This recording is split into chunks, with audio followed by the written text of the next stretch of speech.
ọ̀rọ̀ ìdájọ́ àìsùn kékeré. Kọ́nìyàn bá lẹ́jọ́ síwájú adájọ́ gan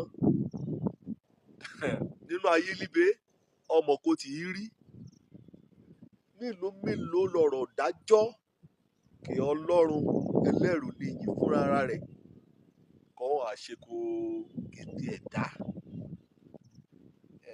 Ọ̀rọ̀ dájọ́ tòní ó dó lórí òdájọ́ ìran alárìlófin. Òdájọ́ ìran alárìlófin. Ṣé ọ̀nìyàn kẹ́yà kan jẹ́ pé èsòfin kì í ṣe àkóso ayé ran nínú ayé níbi káyà. Kọ́ bá yín ṣọ́ọ̀ṣì àbí bọ́ bá gbọ́rọ̀ wàásù bíbélì wàá rí pé lùgbàmórì ọ̀nìyàn béèrè tinútinú ọ̀fẹ́ fínú fìdọ̀ láti wádìí ni wí. Á bá lùgbà tí á bá a ní bíbélì káìkà. Ṣùgbọ́n ìyẹn rà kàn ọ́n ti gbé ṣáájú àkòrán káyà kọjá pé lùgbà tí hàn ti kọ bíbélì. Ìyẹn rà kàn gan ọ́n gbé ilé ayé ṣáájú kọ́lọ́hún tí mo fi mẹ́wàá kéétì mú kó Mósè àti òfin ọmọlúàbí yòókù wọ́n padà mú kó ọmọ Ísírẹ́lì. Ìráyè rìyà béèrè pé ṣé ọ̀nìyàn bá kú lùgbà ẹni náà lùgbà kan ti bí Jésù lùgbà kan ti kọ́ májẹ̀mú láéláé kan ti kọ́ májẹ̀mú tuntun kéètì sí rédíò àbí tẹlifíṣàn ọ̀yọ́ náà máa gbọ́ ọ̀rọ̀ ìjọba Ọlọ́run. Òwúrọ̀ àwọn ọ̀nà bá kú bèyí ni nínú àgbèrè ṣíṣe nínú ìbọ̀rìṣà nínú olè jíjà nínú jìbìtì àbí jàǹdùkú kété oṣẹ́ obì pátákó ẹṣẹ́ Ọlọ́run ayọ̀ jàre urú rábà òun la mú sèyí sínú ìwé mímọ́ o. Ìwé mímọ́ òun náà ní yọ̀ dáhùn béèrè ìwé mímọ́ nínú èpísẹ́lì sí ẹ̀rá Róòmù orí kejì ẹsẹ̀ ìkejìlá bẹ́lá apọ́stélì ti mẹ́rún yán ọkàn yan ní fẹ́rẹ́ bí kété rákọ́ bá ti ṣẹ̀ láàrin sófin ní àáṣègbè láàrin sí òfin. Èyí ni túmọ̀ sí pé àrèmọ̀ kan lè túmọ̀ sí pé bàtàlà lọ́hùn kan bá yẹ kẹ́ jẹ́ àbájáde kan bá ṣe. Ọlọ́run àjèbí ọní kọ́ ni o léyìn òre yìí torí pé Ọlọ́run àrè ni àrèlé ajẹ́líkété ògbà. Torí pé láàrin sófin gan ẹ̀rí ọkàn nínú ọmọ nìyẹn. Ẹ̀rí ọkàn ni ájọ́ ọ̀mọ̀wé ọ̀kúta o àbí igi o wí Ọlọ́run náà létè dá kí mọ̀tẹ́ agbọ́ Ọlọ́run rèé mẹ́ya sí ọ̀kúta ẹ̀rí ọkàn Ọlọ́run á lù yìí. Ká bá sọ nípa ìran alárìlófin àkórí mi lẹ́ẹ̀kan sí o ní òdájọ́ ìran alárìlófin. Ká bá sọ nípa ìran alárìlófin àìsọ nípa arákọjẹ́ wípé wọ́n rò wípé ẹ̀ lómìnira ọ̀rá rán. Ìrákò lérò wípé ẹ̀ sábẹ́ àkóso ọ̀nìkan yà. Ìrákò lérò wípé bẹ́ẹ̀ ṣẹ̀sìn yìí bẹ́ẹ̀ ṣe tọ̀hún bẹ́ẹ̀ ṣẹ̀sìn kankan wọn kàn dúró ṣáálá láyé ọ̀rá mi.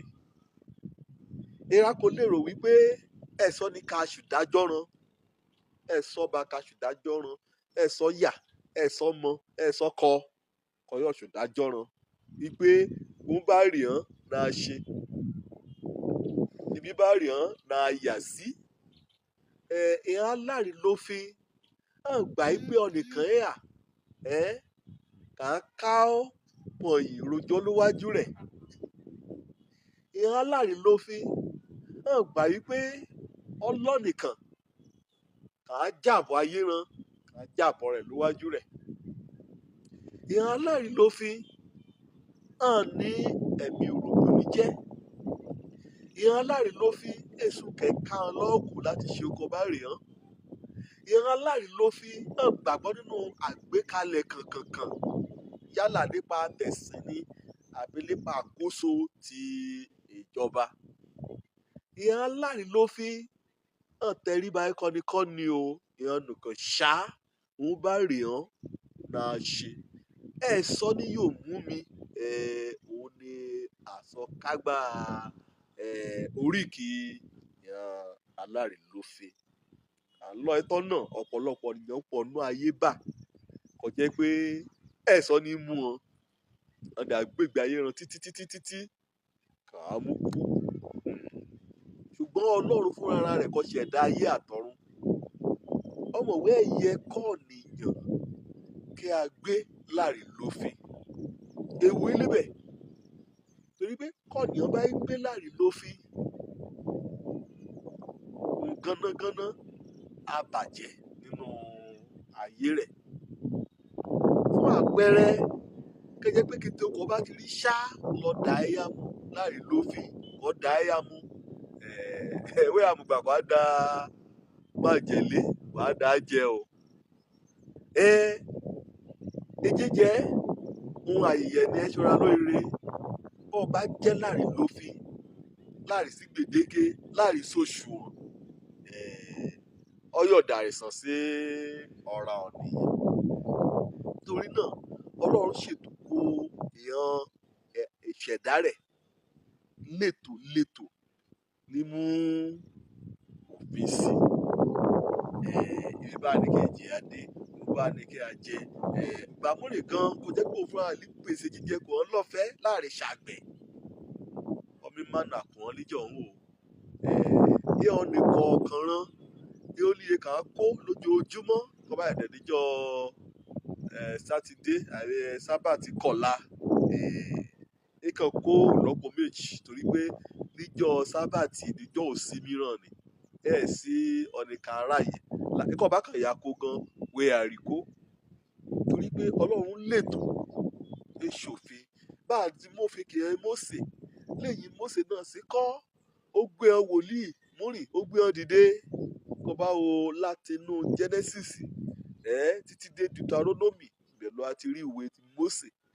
Wọ́n látẹrun bẹ̀rẹ̀ náà wàá rí ìran ọba ìran olùdájọ́ ìran onísáàmù ìran oríṣiríṣi ìwé títí débi ìran wòlíì májẹ̀mú láíláí àti wòlíì májẹ̀mú tuntun títí kọ́rẹ́ àmú lọ sínú ìwé májẹ̀mú tuntun fúnra rẹ̀. Wàá rí pé Ọlọ́run ṣe kété létò.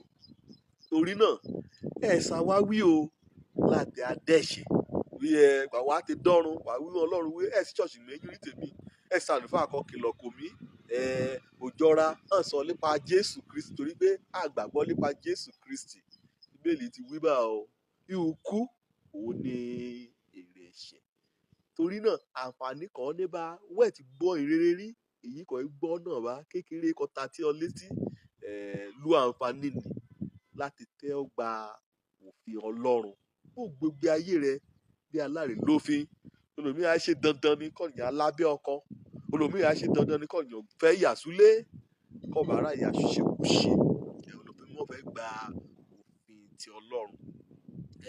Kọ́ bá gbé òpin ayé alárìnlófin àbájáde rẹ̀ ó burú nípa tọ́ra dáàdẹ̀ náà nípa ti bá gbé ayé ẹ̀ṣẹ̀ ẹ̀sọ́ ni a mú ọ níjọ́ kan wà á kú o níjọ́ kan wà á máa yẹ sílẹ̀ lójúkojú wà á pàdé Ọlọ́run olùdájọ́ kọ́ a ṣe olùwàdà ọgbà Jésù gẹ́gẹ́ bí olùwà àti olùgbàlà rẹ̀ mú ayé rẹ̀ máa sábẹ́ àkóso ti Jésù àti ẹ̀mí Ọlọ́run ẹ̀mí mímọ́.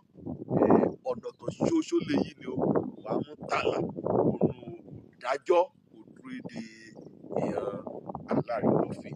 Ojú ó lè ti orúkọ mi ọmọ bàbá lábí tán bẹ́ẹ̀ni pé ọmọ bá sọ ọ́ dòmìnira